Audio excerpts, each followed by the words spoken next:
नमस्कार, आप देख रहे हैं जनता टीवी और मैं हूं आपके साथ मनीषा सिंह। रुक करेंगे इस वक्त की बड़ी खबर का। बड़ी जानकारी आ रही है इस वक्त की सामने। इस वक्त का बड़ा अपडेट आपको बता दें, संभल से इस वक्त की अहम जानकारी, जहां रजिस्ट्री कार्यालय के पीछे भीषण विस्फोट की खबर मिल रही है और पटाखा बनाने वाली फैक्ट्री में विस्फोट हो गया है। इस वक्त की बड़ी जानकारी, अब तक मरने वालों की संख्या 4 पहुंच चुकी है और रेस्क्यू ऑपरेशन लगातार चलाया जा रहा है। मौके पर तमाम आला अधिकारी भी मौजूद हैं, तस्वीरें भी आपके सामने।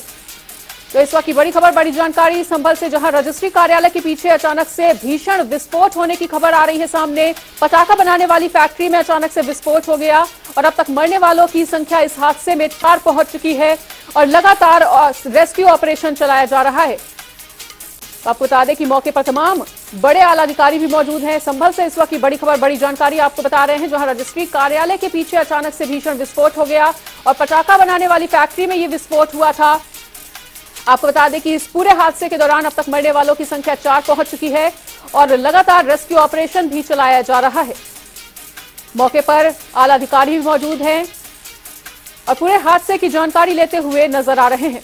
तो रजिस्ट्री कार्यालय के पीछे ये विस्फोट हुआ है, जहां पटाखा बनाने वाली फैक्ट्री में विस्फोट हो गया। संभल से प्रदीप कुमार हमारे साथ इसी बड़ी खबर पर जुड़े हुए हैं। तो प्रदीप, जिस तरह से पटाखा फैक्ट्री में अचानक से आग लग गई है और तमाम आला अधिकारी भी मौके पर मौजूद है, क्या कुछ ताजा जानकारी, क्या कुछ ताजा तस्वीरें? देखिए सर, मैडम आपके लिए बता दें, बिन्नौर कस्बा मोहल्ले में साहिब में आतिशबाजी का काम चल रहा था, जहां अचानक से एक ब्लास्ट हुआ था जिसमें 3 घरों में दरार आई थी। इसमें एक घर बिल्कुल गिर गया था, उसमें 4 लोगों की मौत हुई थी और लगभग 2 दर्जन से अधिक लोग घायल हैं। यहाँ पे एस्टिक चल रहा है, मौके पर आला अधिकारी अभी भी यहाँ मौजूद है। बिल्कुल प्रदीप, तो बड़ी जानकारी आप बता रहे हैं कि लगभग 2 दर्जन से ज्यादा लोग इस पूरे मामले में घायल हैं। उनकी हालत अभी कैसी बनी हुई है और उनको अस्पताल तक पहुंचाने के लिए वहां पर क्या कुछ व्यवस्था? देखिए मैडम, हम तो 6 से अधिक एम्बुलेंस लगी हुई है इसमें और लगातार अभी भी यहाँ पर राहत बचाव के लिए काम चल रहा है। और अलग अलग जो अस्पताल है, जैसे अलीगढ़ है, अलीगढ़ के लिए रेफर किया हेल्थ सेंटर वगैरह, कुछ लोग यहाँ पर ऐसे हैं जो प्राइवेट अस्पतालों में रेफर करे हैं और भर्ती कराए गए हैं। बिल्कुल प्रदीप, तो क्या आला अधिकारियों से बातचीत हो पाई है? क्या कुछ ये जानकारी निकलकर सामने आ पाई कि किन कारणों से ये पूरा धमाका हुआ और क्या कुछ गड़बड़ी थी या क्या कुछ लापरवाही मिली है इस पूरे हादसे को लेकर? लापरवाही मैडम कहीं ना कहीं तो देखिए, मान लीजिए प्रशासन से कहीं ना कहीं तो लापरवाही ये है कि बीच बस्ती में सबसे बड़ी लापरवाही है। बीच बस्ती में ये पटाखे बनाने वाली फैक्ट्री चल रही थी। सबसे बड़ी लापरवाही ये है, बीच फैक्ट्री चल रही थी, ये सालों साल पुरानी है। कहीं ना तो मतलब सबसे बड़ी लापरवाही ये है कि बीच बस्ती में चल रही थी, इतने साल हुए थे, अब तक क्यों शासन को पता नहीं लगी। जबकि जो आसपास के लोग हैं कई बार आला अधिकारी से शिकायत भी कर चुके हैं। जी। तो प्रदीप, क्या ये बात उनके द्वारा या उनके संज्ञान में डाली गई है कि कई बार शिकायत कर दी जा चुकी थी और उसके बाद भी किसी तरह की कार्रवाई नहीं हुई इस फैक्ट्री पे? जी नहीं मैडम, ऐसा इन्होंने अधिकारियों ने कहा है। अगर जांच चल रही है, जांच के बाद अगर कोई आरोपी पाया जाता है तो इसमें कठोर से कठोर कार्रवाई करेंगे। ठीक है प्रदीप, तो इस बड़ी खबर पर नजर बना के रखिए, पल पल का अपडेट आपसे लेंगे। फिलहाल इस तमाम जानकारी के लिए आपका बहुत बहुत शुक्रिया। उधर अगली खबर लखनऊ से, जहां लखनऊ के लोक भवन में मेधावियों के सम्मान में एक बड़ा आयोजन हुआ है और मुख्यमंत्री योगी आदित्यनाथ ने 1745 मेधावी विद्यार्थियों को टैबलेट वितरित किए हैं। इसमें केंद्र और राज्य स्तरीय बोर्ड परीक्षाओं के टॉपर रहे मेधावियों का सम्मानित किया गया है और इस दौरान योगी आदित्यनाथ ने यूपी के 18 राजकीय माध्यमिक विद्यालय भवन और 125 साइंस लैब का लोकार्पण भी किया। मौके पर सीएम योगी ने कहा है कि यूपी के स्कूलों में पढ़ाई कम होती थी पहले और परीक्षाओं में नकल की तस्वीरें भी सामने आती थी। 3-3 महीने तक परीक्षाएं होती ही रहती थी, फिर रिजल्ट भी लेट आता था। ये छात्रों के साथ खिलवाड़ हो रहा था और परीक्षार्थियों को कहीं ना कहीं प्रताड़ित करने का काम किया जा रहा था, पर अब ऐसा नहीं होता है और मेधावियों के सम्मान करने का हमारी सरकार काम कर रही है। उत्तर प्रदेश के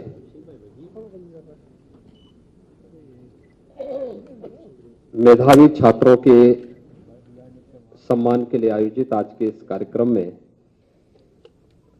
मंच पर उपस्थित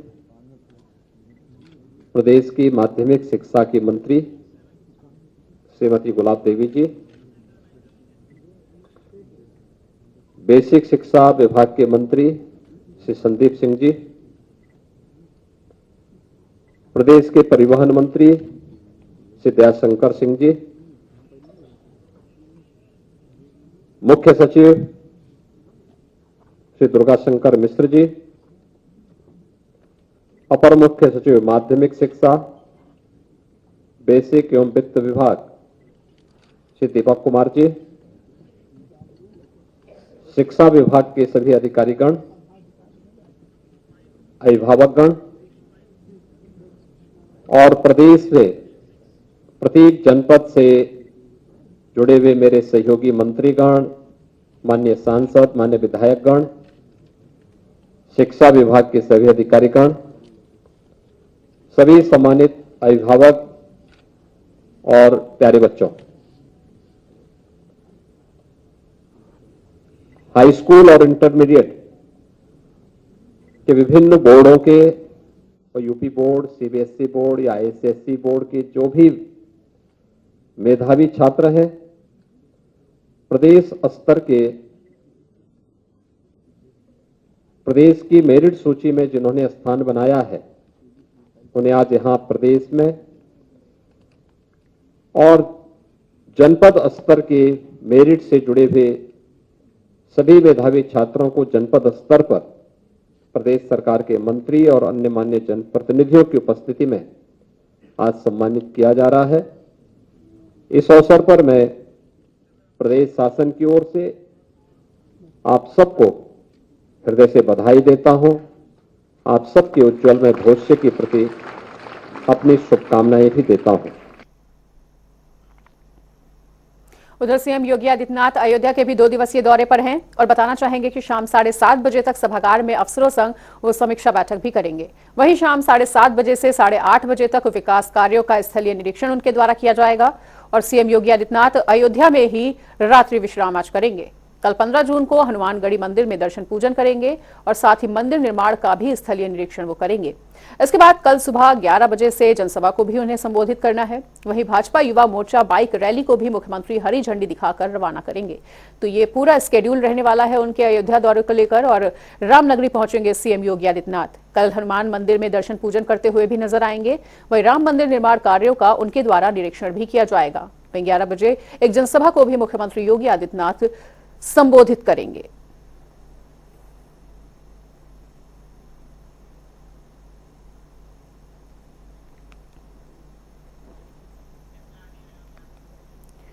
अयोध्या से बीएस लाठी हमारे साथ जुड़ चुके हैं। तो बीएस लाठी, जिस तरह से अयोध्या दौरे पर हैं सीएम योगी आदित्यनाथ, उनके दौरे के मद्देनजर क्या कुछ जानकारी आपके पास, क्या कुछ शेड्यूल रहने वाला है पूरा 2 दिन का? मनीषा, आज शाम 6 बजे अयोध्या पहुंचेंगे सूबे के मुखिया योगी आदित्यनाथ और सबसे पहले जो कमिश्नर आयुक्त कार्यालय है वो विकास कार्यों की समीक्षा बैठक करेंगे। तत्पश्चात शाम को 7 बजे 7:30 बजे से 8:30 बजे तक ये जनपद में जितने, चाहे रामपथ हो, चाहे भक्ति मार्ग हो, चाहे सूर्य कुंड हो, चाहे भरत कुंड हो, तो जो तमाम विकास कार्य चल रहे हैं उसका वो निरीक्षण करेंगे। निरीक्षण करने के बाद में वो सीधा 8:30 बजे तक जनपद के जो विकास कार्य है वो निरीक्षण करने के बाद में वो आज विश्राम करेंगे। उसके बाद में कल सुबह लगभग 9:30 बजे हनुमानगढ़ी पहुंचेंगे, दर्शन पूजन करेंगे, अयोध्या के साधु संतों से मुलाकात करेंगे। उसके बाद 10:30 बजे राम जन्मभूमि पहुंचकर भगवान राम लला का दर्शन पूजन के साथ वहाँ निर्माण कार्य चल रहा है उसका भी जानकारी करेंगे। और उसके बाद 11 बजे भरत कुंड पे जो कार्यक्रम स्थल है वहाँ एक जनसभा करेंगे। जो कार्यकर्ता है, जो भाजपा के 9 साल केंद्र सरकार की जो 9 साल कार्यक्रम चल रहा है उसका वो करेंगे। उसके बाद एक बाइक रैली भी करेंगे।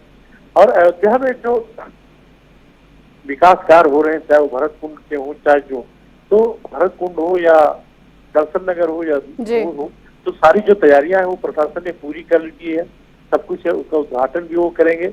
और सूर्य कुंड पे जो दिव्य लाइट है या जो सूर्य, जो भगवान सूर्य का मंदिर है, सूर्य कुंड के नाम से जाना जाता है, भगवान राम से जुड़ा हुआ है वो सूर्य। हर संडे को वहाँ लोग जाते हैं, मेला लगता है, दर्शन करते हैं। श्रद्धालु जिसकी उम्र, जिसका जन्मदिन होता है, कहते हैं सूर्य का दर्शन करने से उसकी उम्र में इजाफा होता है, तो लोग जाते हैं उस सूर्य कुंड को। जो सूबे के मुखिया उसको एक अलग ढंग से पौड़ी का स्थल है, उसको बड़ा दिव्यता भव्यता, चाहे वो गुप्तार घाट हो, चाहे वो राम की पानी की तरह हो, तो उसको सजाया गया। वहाँ अच्छी सी लाइटिंग लगाई गई है।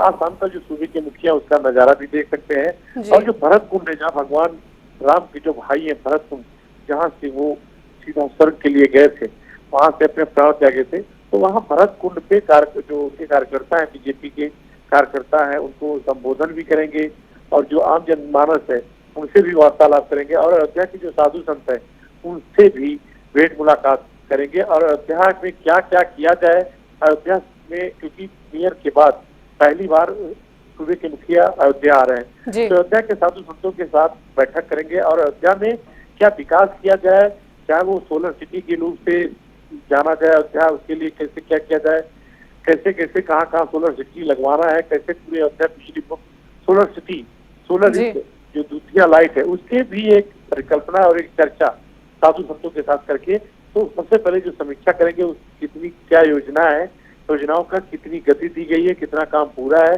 और कितना अधूरा है, इसके जो सूबे के मुखिया हैं आज शाम बैठक करेंगे। और जिले के सारे आला अधिकारी, चाहे पुलिस प्रशासन हो चाहे राजस्व का हो, तो तमाम जो विभाग हैं, एक सबसे बड़ी समस्या बिजली की आ रही है। तो बिजली की जो समस्या है, बिजली विभाग के जो आज मुख्यमंत्री ने कहा कि 22 तक जो बिजली है वो एकदम कतई बिजली काटने दे रहा, गर्मी से लोग जो आम जीवन जो अस्त व्यस्त है उसको लेकर सूबे के जो मुखिया है उन्होंने कड़े निर्देश दिए हैं। तो बिजली विभाग में तमाम कहने के बावजूद ये कहा भी जा रहा है, पर अयोध्या या कहीं अन्य जगहों की बात है तो तमाम जो काटा जा रहा है तो इस पे भी निरीक्षण करेंगे। जी ठीक है बीएस लाठी, तो इस तमाम जानकारी के लिए आपका बहुत बहुत शुक्रिया। तो उत्तर प्रदेश के मुख्यमंत्री योगी आदित्यनाथ की लोकप्रियता में तेजी से इजाफा होता हुआ अब नजर आ रहा है और सोशल मीडिया पर उन्होंने लोकप्रियता का एक नया कीर्तिमान भी स्थापित किया है। बताना चाहेंगे कि मंगलवार को माइक्रो ब्लॉगिंग साइट ट्विटर पर सीएम योगी आदित्यनाथ के आधिकारिक ट्विटर हैंडल ने 25 मिलियन यानी 2.5 करोड़ फॉलोअर्स के आंकड़े को पार कर लिया है। ट्विटर पर इस संख्या को पार करने वाले वो पहले सीएम हैं और सीएम योगी आदित्यनाथ ने यह आंकड़ा 8 वर्षों के अंतराल में प्राप्त किया है। उन्होंने सितंबर 2015 में ट्विटर पर अपने आधिकारिक हैंडल की शुरुआत की थी और अब उनके ट्विटर हैंडल पर 2.5 करोड़ से ज्यादा फॉलोअर्स हो चुके हैं।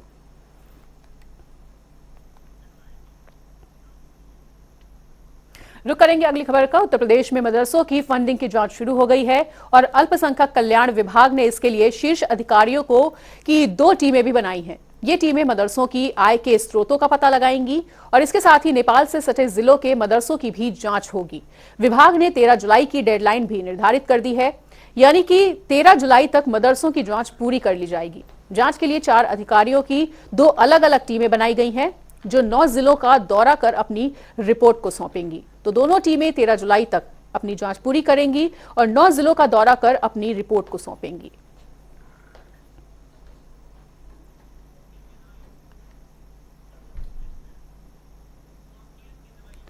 और तौकीर किदवई हमारे साथ फोन लाइन पर जुड़े हुए हैं। तो तौकीर, जिस तरह से ये बड़ी जानकारी आ रही है सामने कि नेपाल से सटे हुए जिलों के मदरसों की जांच होगी और 9 जिलों का दौरा कर अपनी रिपोर्ट भी जांच कमेटी सौंपेगी, क्या कुछ जानकारी इस पूरे मामले को लेकर आपके पास?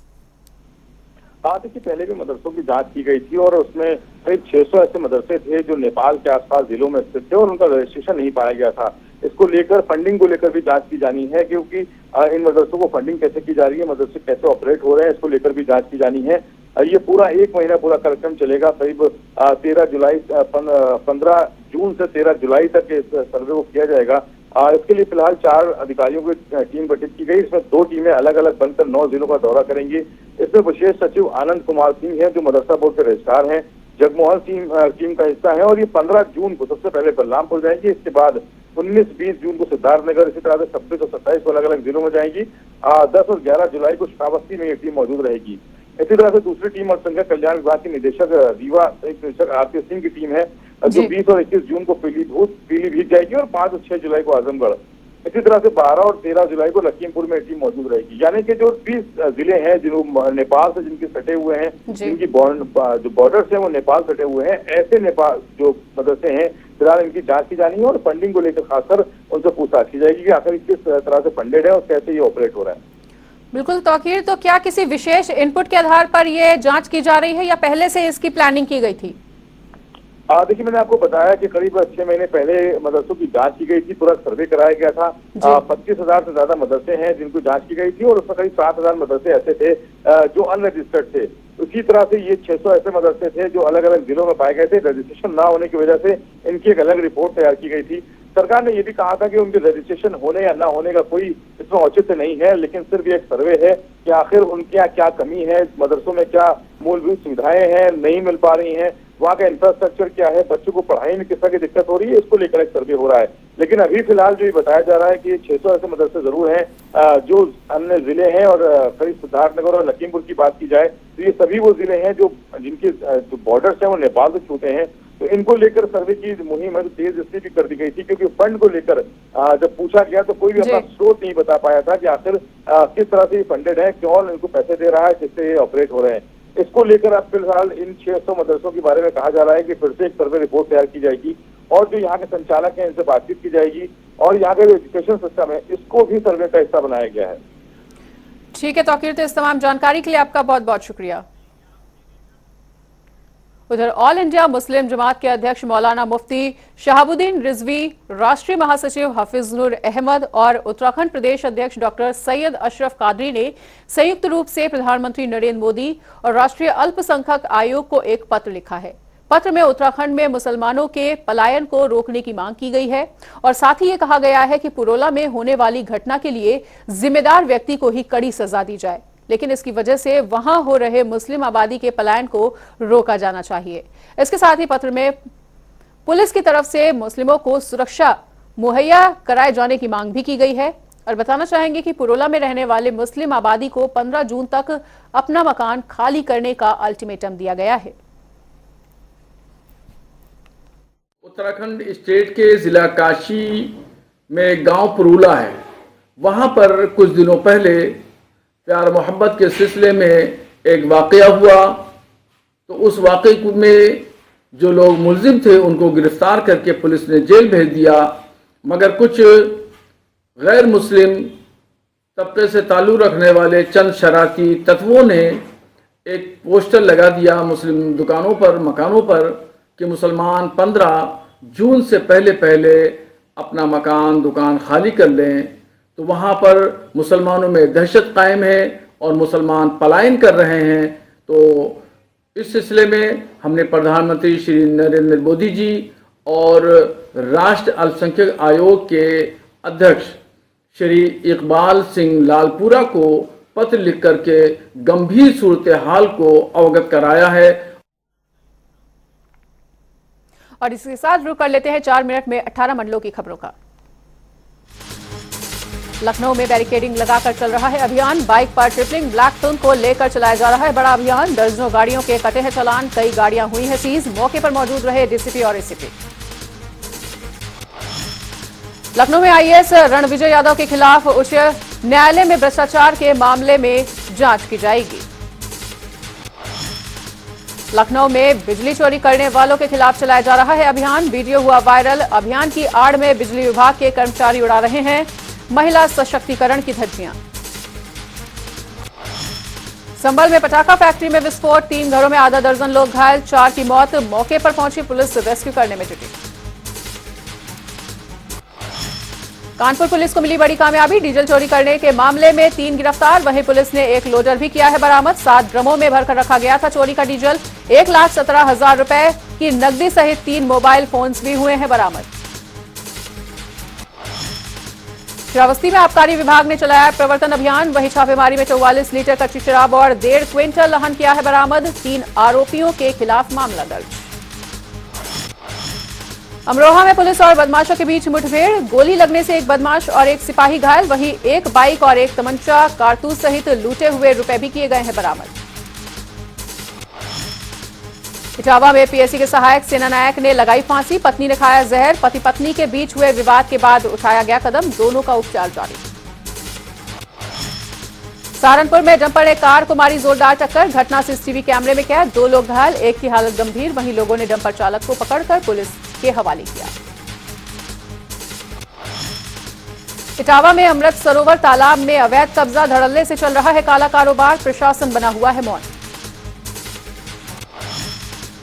बस्ती में बेटे ने की अपने ही पिता की निर्मम हत्या। चाकुओं से गोद गोद कर की गई हत्या। जमीनी हिस्सेदारी को लेकर चल रहा था विवाद। पुलिस पूरे मामले की जांच में जुटी। फर्रुखाबाद में पति को फंदे पर झूलता देख पत्नी ने भी लगाई फांसी। दोनों की हुई मौत। परिवार में मचा कोहराम। फर्रुखाबाद में बदमाशों पर युवक ने मारपीट कर लूट करने का लगाया है आरोप। 20,000 रुपए की नकदी समेत एक सोने की जंजीर और एक सोने की अंगूठी लूटकर बदमाश हुए फरार। सहारनपुर में कश्मीरी युवकों ने की कोरियर कंपनी की कैश भरी अलमारी की चोरी। वहीं पुलिस ने वारदात में शामिल 7 लोगों को किया है गिरफ्तार। सहारनपुर में राष्ट्रीय मुस्लिम मंच के 4 दिवसीय कार्यक्रम का हुआ आयोजन। अबरार जमाल साबरी ने कहा कि मुस्लिमों की तरक्की से ही हिंदुस्तान की तरक्की होगी।